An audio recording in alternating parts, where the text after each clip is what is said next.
what I want you guys to do is close your eyes, and I'm just going to read it to you. And I want you to just contemplate these things as I read through them.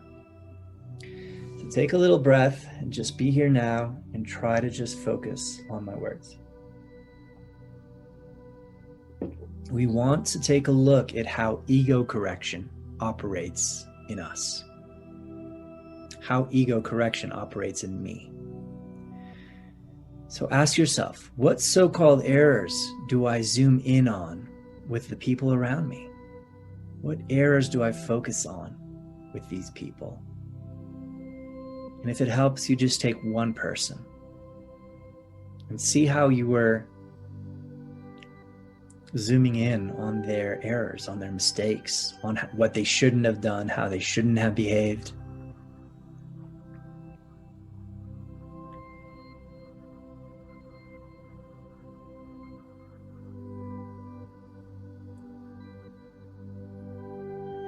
Now ask yourself, can I overlook these errors? Try to take maybe 3 of those errors and overlook each one to the truth of who that person really is. See God's son, see your brother.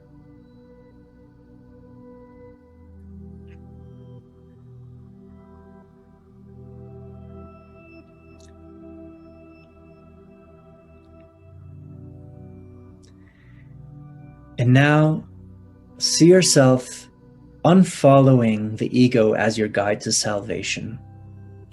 Like you're the boss and you're firing an employee. You're firing the ego, which has you getting triggered over your brother's words and behaviors. So now that you've unfollowed the ego, you're not left alone, because right now you can recruit the Holy Spirit as your guide. And with him, you overlook your brother's errors, perceiving the sanity in them. So try now to take one of those peoples that trigger you, and with the Holy Spirit as your guide, overlook their errors and perceive the sanity in him or her or them.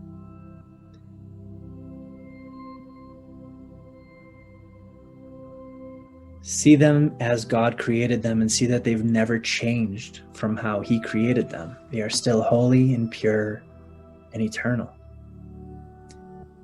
And become aware of how their errors have no effects whatsoever upon their own reality, which they share with you. See how those errors have no effect whatsoever upon their reality, which they share with you.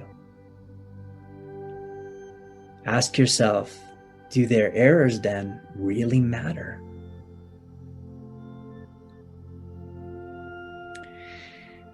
And now extend the Holy Spirit from your mind to their mind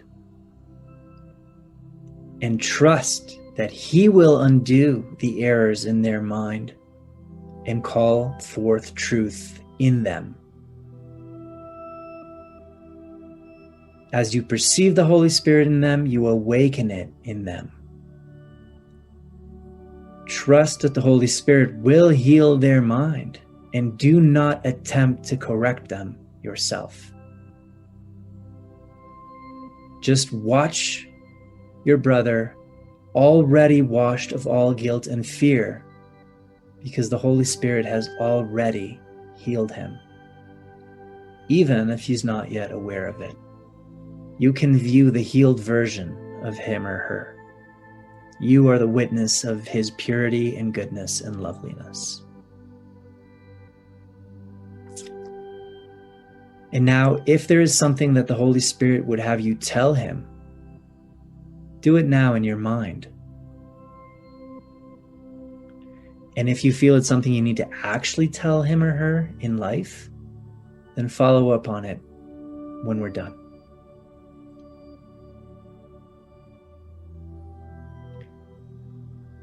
Finally, we just have learned that our brother may err, but his errors are ineffectual. Remember the truth for both of you until he is ready to join you in the truth. The Holy Spirit calls him to truth And through your clear perception of him, he heals him. All right. Thank you. I thank you for extending the Holy Spirit to your brother.